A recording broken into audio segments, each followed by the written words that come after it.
ಲಲಿತಿ. ಏನ್ಲಿ? ಆ ಏನಿಲ್ಲ ಬಿಡ್ಲೆ, ಏನಿಲ್ಲ. ನಡಿ ನಡಿ ಲಗುನ, ಮತ್ತೆ ಹೊತ್ತಾಕೈತಿ. ಅಲ್ಲಲೇ, ನಿಂಗೇನಾರು ಹುಚ್ಚಿ ಚಿಡ್ದೈತನ? ಹೊಂಟಿದ್ದಿಲ್ಲ ಮತ್ತೆ ನಿಂತ್ಕೋ ಅಂತ ಅನ್ನೋದು, ನಿಂತ ಮೇಲೆ ಏನಂತ ಕೇಳಿದ್ಮೇಲೆ ಏನೂ ಇಲ್ಲ ನಡಿಲೆ ಅಂತ ಅಂತೀಯಲ್ಲ. ಹಂಗಲ್ಲ ಲಲಿತ, ನಿಮ್ಮ ಚಿಗೋ ಓದಾಳಲ್ಲ, ಎಷ್ಟರ ಬೆರಿಕೆದಾಳಲ್ಲ. ಹಾಂ, ಮನ್ಯಾಗ ನೀನು ಎಲ್ಲ ಕೆಲಸ ಮುಗಿಸಿದಿ. ಹಾಂ, ಏನೂ ಕೆಲಸ ಇಲ್ಲ ಹೇಳಿದ್ರು ಹುಡುಕಿ ಹೇಳ್ಬೇಕಂದ್ರೂ ಏನು ಕೆಲಸ ಬಿಟ್ಟಿಲ್ಲಾಗಿದೆ ನೀನು. ಅಂದರೂ ನಿಮ್ಮ ಚಿಗವ್ವ ನಂಗೆ ಚಾ ಮಾಡ್ಕೊಂಬಂದು ಕೊಡು ಹಾಂ ಅಂತಾಳಲ್ಲ. ಎಷ್ಟರ ಬೆರಿಕೆದಾಳವ ನಿಮ್ಮ ಚಿಗವ್ವ. ಹಾಂ, ನಿನ್ನ ಮೇಲೆ ಎಷ್ಟರ ಹೊಟ್ಟೆ ಉರಿದಿದ್ದಿತ್ತು ಆಕೆಗೆ. ಹ್ಞೂನ್ಲೇ, ಎಲ್ಲ ಕೆಲಸ ಮುಗಿಸಿನಿ. ಮತ್ತು ಏನಾರ ಬಿಟ್ರೆ ನನಗೆ ಹೋಗಕ್ಕೆ ಬಿಡಲ್ಲ ಅನ್ನೋದು ನಂಗೆ ಗೊತ್ತಿತ್ತು. ಅದಕ್ಕೋಸ್ಕರ ಇವತ್ತು ಬೆಳಗ್ಗೆ ಲಗೂನ ಎದ್ದು ಎಲ್ಲ ಕೆಲಸ ಮುಗಿಸಿನಿ. ಚಹಾ ಅದೇ ಮಾಡಿಕೊಟ್ಟೀನಿ. ಅವ್ರು ಚಹಾ ಕುಡಿದ್ರ, ಚಹಾ ಕುಡ್ದಿದ್ದು ಗಿಲಾಸ್ ಎಲ್ಲ ತೊಗೊಂಡೋಗಿ ತೊಳೆದು ಡಬ್ಬಾಕಿಟ್ಟು ಇಡಾಕೊಂತಿದ್ದೆ. ನೀ ಬಂದು ಗೊತ್ತು, ನಮ್ಮ ಭಾಳತ್ತೂ ಆಗಿಲ್ಲ. ಮತ್ತು ಚಹಾ ಬೇಕಂತಾಳೆ. ಒಟ್ಟು ನಮ್ಮ ಚಿಗೋಗ ನನಗೆ ಎಲ್ಲಿಗೂ ಕಳ್ಸೋಕೆ ಮನಸ್ಸೇ ಇಲ್ಲ. ಮತ್ತು ಎಲ್ಲರೂ ಹೋಗಿ ಯಾರ ತೆಲ್ಲಾರ ಮಾತಾಡ್ತೀನೋ ಏನು, ಯಾರು ಏನಾರು ಚುಚ್ಚು ಕೊಡ್ತಾರೋ ಏನಂತಂದು ಭಾಳ ಅನುಮಾನ ನಮ್ಮ ಚಿಗೋಗ. ನಾ ಬರೀ ಮನ್ಯಾಗ 3 ಹೊತ್ತು ಕೆಲಸ ಮಾಡ್ಕೊಂಡು ಬಿದ್ದಿರ್ಬೇಕಂತ. ಯವ್ವ, ಪುಣ್ಯಕ್ಕೆ ನಿಮ್ಮಮ್ಮ ಅದಾಳ ಅಂತಂದು ಬಾಳೆ ಬಚ್ಚವಾಗೈತೆ ನಿಂದು. ನಿಮ್ಮ ಅಮ್ಮ ಏನಾರ ಇಲ್ಲಿ ಇಲ್ಲಾಗಿದ್ಲು ಅಂತ ಅಂದಿದ್ರೆ ನಿನ್ನ ಪತಿ, ನಿನ್ನ ಏನದು ನಿನ್ನ ಸ್ಥಿತಿ ಅಂತೂ ಅದೋ ಗತಿ ಆಗ್ತಿತ್ತು ಬಿಡು. ಯವ್ವ, ಅದು ನಿಜಾನ ಯವ್ವ.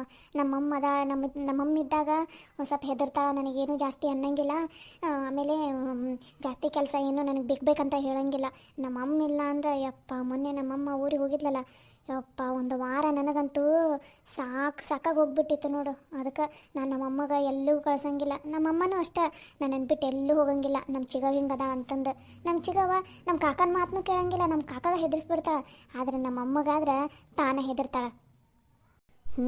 ಅದು ಸರಿನಾ ಅನ್ನ. ಏನೋ ಒಟ್ನಲ್ಲಿ ಆಯ್ತಲ್ಲ, ಇನ್ನೂ ಸ್ವಲ್ಪ ದಿನ ಹೆಂಗೋ ನೀನು ಮದುವೆ ಆಗಿ ನಿನ್ನ ಗಂಡನ ಮನೆಗೆ ಹೋಗಿದ್ದಿ, ಅಲ್ಲಿ ಆರಾಮಾಗಿರಂತೆ ಅಂತ. ಬಾ ಹೋಗೋಣ ಬಾ ಮುಂದಕ್ಕೆ. ಮತ್ತು ಆಗಲೇ ಅವ್ರು ಬಂದು ವಾಪಸ್ ಮನೆಗೆ ಹೋದ್ರೆ ಇನ್ನು ಒಂದು ಸ್ವಲ್ಪ ಲಗುನ ಹೋಗ್ತಾರೆ ಅವ್ರು ಹೊಲಕ್ಕೆ. ನಾನು ನೋಡಿದ ಪ್ರಕಾರ ನಡಿ ಲಗುನ ಹೋಗೋಣ. ಹ್ಞೂ ನಮ್ಮವ್ವ, ಹೆಂಗಾರ ಮಾಡಿ ಒಟ್ಟಿನಲ್ಲಿ ಇವತ್ತು ಅವ್ರ ಜೊತೆ ಮಾತಾಡೋಕಬೇಕು. ನಡಿ ಹೋಗೋಣ.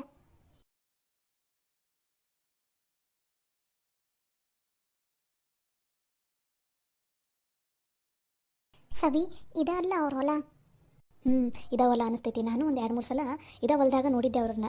ಅದಲ್ದ ಈಗ ಅವ್ರ ತಾಯಿ, ಅವ್ರ ತಂದೆ ಅದಾರಲ್ಲ, ಅವರು ಇಲ್ಲೇ ಭಾಳ ತನಕ ಇರ್ತಿದ್ರು. ನಾನು ಒಂದು 4-5 ಸಲ ನೋಡೀನಿ. ಇದಾವಲ್ಲ ಅನಿಸ್ತೈತಿ. ಇದಿಲ್ಲ ಅಂದ್ರೆ ಇದು ಅಕ್ಕಪಕ್ಕದ್ದು ಅಂತೂ ನಿಜಾನ. ಬಂದ ತಕ್ಷಣ ಮಾತಾಡ್ಬಿಡಕ್ಕೆ ಬರ್ತೈತೆ. ನೀನು ಮಾತ್ರ ಈಗ ಏನೇನು ಮಾತಾಡ್ಬೇಕಂತ ಅಂದ್ಕೊಂಡು ಅದನ್ನೆಲ್ಲ ಇವತ್ತು ಹೇಳ್ಬಿಡು. ಯಾಕಂದ್ರೆ ಮತ್ತೆ ಪದೇ ಈ ಥರ ಚಾನ್ಸ್ ಸಿಗೋಂಗಿಲ್ಲ.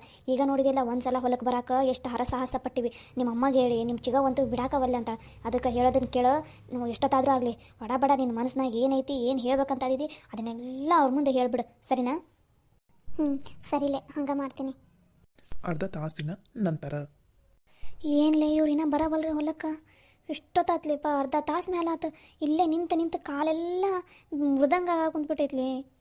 ಸರಿ, ಇವತ್ತು ಒಂದಿನಲೇ. ಇವತ್ತಿಷ್ಟೊತ್ತಿದ್ರೂ ನಾನು ಅವ್ರ ಜೊತೆ ಮಾತಾಡೋಕೆ ಬೇಕು. ಇಲ್ಲ ಅಂದ್ರೆ ಮತ್ತು ನಮ್ಮ ಅವನ ಮನೆ, ನಮ್ಮ ಅಪ್ಪನ ಮನೆ ಮಾರೋ ಅಂಥ ಪರಿಸ್ಥಿತಿನೇ ಬಂದುಬಿಡ್ತೈತಿ. ಅದಕ್ಕಲ್ಲಿ ಇವತ್ತು ಒಂದಿನಲೇ ಪ್ಲೀಸ್ಲೇ. ಸರಿ ತಗೋರವ, ಬಾ ಒಂಚೂರು ಅತ್ತಾಗ ಅಡ್ಡಾಡ್ಕೊಂಡಾರ ಬರೋಣ. ಅತ್ತಾಗ ನೀರು ಬಿದ್ದಂಗೆ ಸೌಂಡ್ ಕೇಳ್ಸಕ್ಕೆ ಕುಂತೈತಲ್ಲ, ನೀರಾರು ಕುಡಿದು ಬರೋಣ ಬಾ. ನಡಿ. ಕೃಷ್ಣ, ಏನಾರು ಪ್ಲ್ಯಾನ್ ಮಾಡಿದ್ದೇನ? ನಾನು ಅವ್ರ ಜೊತೆ ಮಾತಾಡಬೇಕು ಅಂತ ಹೇಳಿದ್ದಿಲ್ಲ. ಏನು ಮಾಡಿದ್ದಿ ಪ್ಲ್ಯಾನ್? ಅಯ್ಯೋ ಅಣ್ಣ, ನಾನು ಅದ್ರ ಬಗ್ಗೆನ ಯೋಚನೆ. ಅಣ್ಣ, ನೀನು ಹಿಂದೆ ತಿರುಗಿ ನೋಡಲ್ಲಿ, ನೋಡೋಣ ಆ ಕಡೆ. ಲೇ, ನಾನು ನಿನಗೇನು ಕೇಳಾಕೊಂತೀನಿ, ನೀನೇನು ಹೇಳಾಕೊಂತೀನಿ ಮೊದಲು ಹೇಳು. ನಾನು ಹೇಳಿದ್ದನ್ನ ಏನು ಮಾಡಿದಿ? ನಾ ಇವತ್ತೆಷ್ಟೊತ್ತಿದ್ರೆ ಅವ್ರನ್ನ ಭೇಟಿ ಆಗ್ಬೇಕಲಿ. ಹೇಳಿ, ಏನು ಮಾಡಿದಿ? ಅಯ್ಯೋ ಅಣ್ಣ, ಆ ಕಡೆ ತಿರುಗಿ ನೋಡು ಒಂದು ಸ್ವಲ್ಪ. ಲಲಿತಿ ಅಂತೂ ಬಂದ್ರೆ ನೋಡು. ನಡಿ, ನೀನು ಮಾತಾಡಂತೆ ಅಂತ. ನಡಿ ಮುಂದಕ್ಕೆ. ಅಯ್ಯೋ ಲೇ, ನನಗೆ ಭಯ ಆಗಕ್ಕಂತೈತ್ಲಿ. ಲೇ, ಭಯ ಆಗಕ್ಕೆ ನೀನು ಮದುವೆ ಆಗೋ ಹುಡುಗಲೇ, ಹುಲಿ ಕರಡಿ ಏನಲ್ಲ. ನಡಿ ಮುಂದಕ್ಕೆ. ಕೃಷ್ಣ, ಏನ್ಲಿ ಇದು? ನೀನು ಕರ್ಸಿದ್ದೀವ್ರನ್ನ? ಅಯ್ಯೋ ಇಲ್ಲಣ್ಣ, ನಾನು ಯಾಕೆ ಕರೆಸ್ಲಿ? ಇನ್ನು ನಾನು ಏನು ಮಾಡಬೇಕು ಏನಂತ ಯೋಚನೆ ಮಾಡಕೊಂತಿದ್ದೆ. ಆದ್ರೆ ಅವರ ಬಂದುಬಿಟ್ಟಾರ. ಜಮಾಯಿಸ. ಅರೆ, ನೀವೇನಿಲ್ಲಿ? ಓ, ನಿಮ್ಮ ಹೊಲಕ್ಕೆ ಬಂದಿದ್ರಾ? ಅದು ಅದು ಚಂದ್ರವ್ರೆ, ನೀವಿಬ್ಬರು ಆರಾಮಾಗಿ ಮಾತಾಡ್ತೀರಿ. ನಾವು ಒಂದು ಸ್ವಲ್ಪ ಆ ಕಡೆ ಹೋಗ್ತೀವಿ, ಸರಿನಾ? ಅಣ್ಣ, ನೀ ಆರಾಮಾಗಿ ಮಾತಾಡೋಣ. ನಂದು ಒಂದು ಸ್ವಲ್ಪ ಆ ಕಡೆ ಕೆಲಸ ಐತಿ. ಆ ಕಡೆ ನೀರು ಹರಿಸ್ಬೇಕಲ್ಲ, ನಾನು ಹಾರಿಸ್ಬರ್ತೀನಿ. ಅಲ್ಲ, ನೀವು ಹೊಲಕ್ಕೆ ಬಂದಿದ್ರಾ? ನಿಮ್ಮ ಹೊಲಕ್ಕೆ ಕೇಳಿದೆ, ನೀವು ಏನು ಹೇಳ್ತಾನೆ ಇಲ್ಲಲ್ಲ.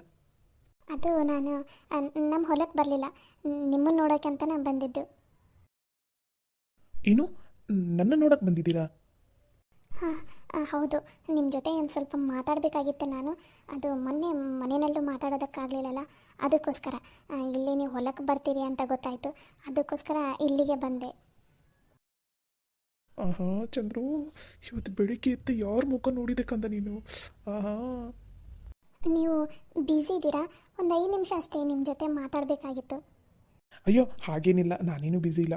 ನಿಜ ಹೇಳಬೇಕಂದ್ರೆ ನಾನು ಇವತ್ತು ನಿಮ್ಮ ಜೊತೆ ಮಾತಾಡಬೇಕು, ನಿಮ್ಮನ್ನು ಮೀಟ್ ಮಾಡಬೇಕು ಅಂತಲೇ ಕಾಯ್ತಾ ಇದ್ದೆ. ಅಷ್ಟರಲ್ಲಿ ನೀವೇ ಬಂದುಬಿಟ್ರಿ ನೋಡ್ರಿ. ಒಟ್ಟಿನಲ್ಲಿ ಇಬ್ಬರ ಮನಸ್ಸು ಒಂದೇ ಥರ ಓಡ್ತಾ ಇದೆ. ನೀವು ನನ್ನ ಥರನೇ ಥಿಂಕ್ ಮಾಡ್ತೀರಾ, ನಾನು ನಿಮ್ಮ ಥರನೇ ಥಿಂಕ್ ಮಾಡ್ತೀನಿ ನೋಡಿ. ಹೌದಾ? ಹಾಗೆ ನಾನು ನಿಮ್ಮ ಜೊತೆ ಒಂದು ಸ್ವಲ್ಪ ಮಾತಾಡಬೇಕಾಗಿತ್ತು. ಹೌದಾ, ಸರಿ, ಏನು ಹೇಳಿ. ಇಲ್ಲ ಪರವಾಗಿಲ್ಲ, ನಾನು ಆಮೇಲೆ ಹೇಳ್ತೀನಿ, ನೀವೇ ಹೇಳಿ ಫಸ್ಟ್. ಅಯ್ಯೋ ಪರವಾಗಿಲ್ಲ, ನೀವೇ ಹೇಳಿ ಏನಂತ. ಸರಿ, ಹಾಗಾದರೆ ಅದು ನೀವು ನನ್ನನ್ನು ನಿಮ್ಮ ಮನಸಾರೆ ಮದುವೆ ಆಗೋದಕ್ಕೆ ಒಪ್ಕೊಂಡಿದ್ದೀರಾ, ಅಥವಾ ನಿಮ್ಮ ಮನೆಯಲ್ಲಿ ಒತ್ತಾಯ ಮಾಡಿದ್ದಕ್ಕೋಸ್ಕರ ಒಪ್ಕೊಂಡಿದ್ದೀರಾ ನನ್ನನ್ನು? ನಾನು ಮನ್ಸಾರೇನೆ ಮದುವೆ ಆಗೋದಕ್ಕೆ ಒಪ್ಕೊಂಡಿದ್ದೀನಿ. ಇದರಲ್ಲಿ ಯಾರ್ದು ಒತ್ತಾಯ ಇಲ್ಲ. ಹೌದಾ? ಅಬ್ಬಾ, ಇವಾಗ ಸಮಾಧಾನ ಆಯಿತು ನೋಡಿ ನನಗೆ. ಎಲ್ಲಿ ನಿಮ್ಮ ಮನೆಯವರ ಒತ್ತಾಯಕ್ಕೋಸ್ಕರ ನೀವೇನಾದರೂ ಒಪ್ಕೊಂಡಿದ್ದೀರೋ ಏನೋ ಅಂತ ನನಗೆ ಒಂದು ಸ್ವಲ್ಪ ಭಯ ಇತ್ತು. ಇಲ್ಲ ಇಲ್ಲ, ನಾನೇ ಮನಸಾರೇನೆ ಒಪ್ಕೊಂಡಿದ್ದೀನಿ. ನೀವು ನಿಮ್ಮ ಮನೆಯವ್ರ ಒತ್ತಾಯಕ್ಕೋಸ್ಕರ ಒಪ್ಕೊಂಡಿದ್ದೀರಾ ಅಥವಾ ನಿಮಗೆ ನಾನು ಇಷ್ಟ ಆಗಿ ಒಪ್ಕೊಂಡಿದ್ದೀರಾ? ಅಯ್ಯೋ, ನಾನಂತೂ ನನ್ನ ಮನಸ್ಸಾರೆ ಒಪ್ಕೊಂಡಿದ್ದೀನಪ್ಪ. ನಾನಷ್ಟೇ ಅಲ್ಲ, ನಮ್ಮ ಮನೆಯಲ್ಲಿ ಕೂಡ ಎಲ್ಲರೂ ನಿಮ್ಮನ್ನು ಒಪ್ಕೊಂಡಿದ್ದಾರೆ. ಹಬ್ಬ, ಇವಾಗ ಸಮಾಧಾನ ಆಯಿತು ನನಗೆ. ಸರಿ, ಇವಾಗ ನೀವು ಕೇಳ್ರಿ. ನನಗೆ ಫಸ್ಟ್ ಕೇಳಂದ್ರಿ, ನಾನೇ ಕೇಳಿದೆ. ಇವಾಗ ನೀವೇನೋ ಮಾತಾಡ್ಬೇಕಂತಂದ್ರಲ್ಲ, ಸರಿ ಮಾತಾಡ್ರಿ. ಅದು ನಾನು ನಿಮಗೆ ಕೇಳ್ತಾ ಇರೋದು ಸರಿನಾ ಅಥವಾ ತಪ್ಪ ಅನ್ನೋದು ನಂಗೆ ಗೊತ್ತಿಲ್ಲ. ಆದರೆ ನನ್ನ ಮನಸ್ಸಲ್ಲಿರೋದನ್ನು ನಿಮ್ಮ ಹತ್ರ ಹೇಳ್ಕೋಬೇಕು ಅಂತ ಬಂದಿದ್ದೀನಿ ನಾನು. ಹೇಳಿ, ನಿಮ್ಮ ಮನಸ್ಸಲ್ಲಿ ಏನಿದೆ? ನಿಮ್ಗೆ ಏನಾದರೂ ಡೌಟ್ ಇದ್ದರೆ, ನಿಮಗೆ ಏನು ಹೇಳ್ಬೇಕಂತ ಬಂದಿದ್ದೀರಾ ಅದನ್ನು ಆರಾಮಾಗಿ ಹೇಳಿ, ನಾನು ಏನೂ ಅನ್ಕೊನಲ್ಲ. ಅದು ನಮ್ಮ ಮನೆಯಲ್ಲಿ ಇವಾಗ ನನ್ನ ಮದುವೆಗೋಸ್ಕರ ನಾವಿರೋ ಮನೆಯೇ ಮಾರಬೇಕು, ಮಾರಿ ನಿಮ್ಗೆ ವರದಕ್ಷಿಣೆ ಕೊಟ್ಟು ಮದುವೆ ಮಾಡೋಣ ಅಂತ ಮಾತಾಡ್ತಾ ಇದ್ದಾರೆ. ಹೌದಾ? ನಿಮ್ಮ ಮನೇನ ಮಾರ್ತಾ ಇದ್ದೀರಾ ನೀವು? ಹೌದು ರೀ, ನನಗೆ ನಮ್ಮ ಮನೇನ ಮಾರೋದಕ್ಕೆ ಸ್ವಲ್ಪನೂ ಇಷ್ಟ ಇಲ್ಲ. ಯಾಕಂದರೆ ಆ ಮನೆಯಲ್ಲಿ ನನಗೆ ನಮ್ಮಪ್ಪ ನಮ್ಮ ಅವ್ವನ ನೆನಪು ಭಾಳ ಐತಿ. ಆ ಮನೆಯಲ್ಲಿದ್ದರೆ ನನಗೇನೋ ಒಂಥರ ಸಮಾಧಾನ ಅಂತ ಅನಿಸುತ್ತೆ. ಆ ಮನೇನ ಬೇರೆ ಯಾರಿಗೋ ಮಾರೋದಕ್ಕೆ ನನಗೊಂದು ಸ್ವಲ್ಪನೂ ಇಷ್ಟ ಇಲ್ಲ. ಒಂದು ದಿನದ ಮದುವೆಗೋಸ್ಕರ, ಒಂದು ದಿನದ ಆಡಂಬರಕ್ಕೋಸ್ಕರ ನಮ್ಮಪ್ಪ ನಮ್ಮವ್ವ ಅಷ್ಟು ಕಷ್ಟಪಟ್ಟು ಕಟ್ಟಿರೋ ಮನೇನ ಯಾರಿಗೂ ಮಾರಿ ಅದರಿಂದ ಬಂದ ದುಡ್ಡನ್ನು ಮದುವೆಗೆ ಹಾಕಿ ಒಂದು ದಿನದ ಖುಷಿನ ನೋಡೋಕೆ ನನಗೆ ಇಷ್ಟ ಇಲ್ಲ. ದಯವಿಟ್ಟು ಆ ಮನೆ ಮಾರದೇ ಇರೋ ಹಾಗೆ ನೀವೇ ಏನಾದರೂ ಮಾಡ್ತೀರಾ? ನೀವು ಹೇಳಿದರೆ ನಿಮ್ಮ ಮನೆಯಲ್ಲೂ ಕೇಳ್ತಾರೆ, ನಮ್ಮ ಮನೆಯಲ್ಲೂ ಕೇಳ್ತಾರೆ. ಆದರೆ ನಾನು ಹೇಳಿದರೆ ಯಾರೂ ಕೇಳೋದಿಲ್ಲ, ಅರ್ಥನೂ ಮಾಡ್ಕೊಳ್ಳೋದಿಲ್ಲ. ಅಲ್ಲ, ಅಷ್ಟಕ್ಕೂ ಇವಾಗ ಮನೆ ಯಾಕೆ ಮಾರ್ತಾ ಇದ್ದೀರಾ? ನೀವು ನಿಮ್ಮ ಮನೆಯಲ್ಲೇ ಹೇಳಬೇಕಿಲ್ಲ ಈ ಮನೆ ಮಾರೋದು ಬೇಡ ಅಂತ. ನಮ್ಮ ಮನೆಯಲ್ಲಿ ನನ್ನ ಮಾತೆಲ್ಲಿ ಕೇಳ್ತಾರೆ. ನಾನು ಆದರೂ ಹೇಳಿದೆ ನಮ್ಮ ಅಮ್ಮಗ ಮತ್ತು ನಮ್ಮ ಕಾಕಾಗ ಈ ಮನೆ ಮಾರೋದು ಬೇಡ ಕಾಕ ಅಂತ. ಆದರೆ ಅದು ಏನು ಹೇಳಿ, ಪರವಾಗಿಲ್ಲ. ನಿಮ್ಮ ಮನೆಯಲ್ಲಿ ಏನೋ ವರದಕ್ಷಿಣೆ ಕೇಳಿದಾರಂತೆ. ಆ ವರದಕ್ಷಿಣೆ ಕೊಡೋಕ್ಕೆ ನಮ್ಮ ಹತ್ರ ದುಡ್ಡಿಲ್ಲ, ನಮ್ಮಪ್ಪ ನಮ್ಮವ್ವನೂ ಇಲ್ಲ. ನಮ್ಮ ಕಾಕ ನನಗೆ ಚೆನ್ನಾಗಿ ನೋಡ್ಕೊಂಡಿದ್ದಾರೆ, ಚೆನ್ನಾಗಿ ನೋಡ್ಕೊಂಡಿಲ್ಲ ಅಂತ ಹೇಳ್ತಾ ಇಲ್ಲ ನಾನು. ಆದರೆ ಅವ್ರ ಹತ್ರನೂ ಇವಾಗ ದುಡ್ಡಿಲ್ಲ ನನ್ನ ಮದುವೆ ಮಾಡೋದಕ್ಕೆ. ಅದಕ್ಕೋಸ್ಕರ ಈ ಮನೆಯೇ ಮಾರಿ ಅರ್ಧ ವರದಕ್ಷಿಣೆ ಕೊಟ್ಟು ಅರ್ಧ ಮದುವೆ ಮಾಡೋಣ ಅಂತ ಹೇಳ್ತಾ ಇದ್ದಾರೆ. ದಯವಿಟ್ಟು ನಿಮ್ಮ ಕೈ ಮುಗಿತೀನಿ, ಆ ಮನೇನ ಮಾರದೇ ಇರೋಂಗೆ ಮಾಡಿರಿ. ನಂಗೆ ಆ ಮನೆ ಮಾರಿದ್ರೆ ನನ್ನ ಕೈಯಲ್ಲಿ ಸಹಿಸ್ಕೊಳ್ಳೋಕ್ಕೂ ಆಗೋದಿಲ್ಲ. ಪ್ಲೀಸ್ ದಯವಿಟ್ಟು ಆ ಮನೆ ಮಾರದೇ ಇರೋಂಗೆ ಮಾಡಿ. ಅಷ್ಟೇ ತಾನೇ? ಸರಿ, ನಿನಗೆ ಆ ಮನೆ ಮಾರೋದಕ್ಕೆ ಇಷ್ಟ ಇಲ್ಲ ತಾನೆ? ಸರಿ, ಹಾಗಾದರೆ ಆ ಮನೇನ ಮಾರದೇ ಇರೋ ಹಾಗೆ ನಾನು ನೋಡ್ಕೋತೀನಿ, ಸರಿನಾ? ನನಗೂ ಮದುವೆನ ಗ್ರ್ಯಾಂಡಾಗಿ ವಿಜೃಂಭಣೆಯಿಂದ ಮಾಡ್ಕೊಳ್ಳೋಕೆ ಇಷ್ಟ ಇಲ್ಲ. ಸಿಂಪಲ್ಲಾಗಿ ನಮ್ಮ ಮನೆಯವರು ನಿಮ್ಮ ಮನೆಯವರು ಹೋಗಿ ಒಂದು ದೇವಸ್ಥಾನಕ್ಕೆ ಹೋಗಿ ಸಿಂಪಲ್ಲಾಗಿ ಹಾರ ಬದಲಾಯಿಸಿ ತಾಳಿ ಕಟ್ಕೊಂಡು ಬರಬೇಕು, ಬಂದರೆ ಆಯಿತು. ಇದೇ ನನಗೆ ನನ್ನ ಮನಸ್ಸಿನಲ್ಲಿ ಇದ್ದಿದ್ದು ಮದುವೆದು. ನಿಮ್ಗೇನು ಅನಿಸುತ್ತೆ? ನೀವು ಇದಕ್ಕೆ ಒಪ್ಕೊಂಡ್ರೆ ಮನೆ ಮಾರೋ ಅಂಥ ಪ್ರಮೇಯನೇ ಬರೋದಿಲ್ಲ. ನನಗೂ ಹಾಗೆ ಇಷ್ಟ. ನನಗೂ ಸಿಂಪಲ್ಲಾಗಿ ಮದುವೆ ಆಗೋದಕ್ಕೆ ಇಷ್ಟ. ನನಗೂ ಅದೇ ಓಕೆ. ಇಬ್ಬರು ಮನೆಯಲ್ಲಿ ಹೋಗಿ ದೇವಸ್ಥಾನದಲ್ಲಿ ತಾಳಿ ಕಟ್ಕೊಂಡ್ಬಂದರೆ ಸಾಕು. ಈ ಆಡಂಬರದ ಮದುವೆ ನಮಗೂ ಬೇಡ.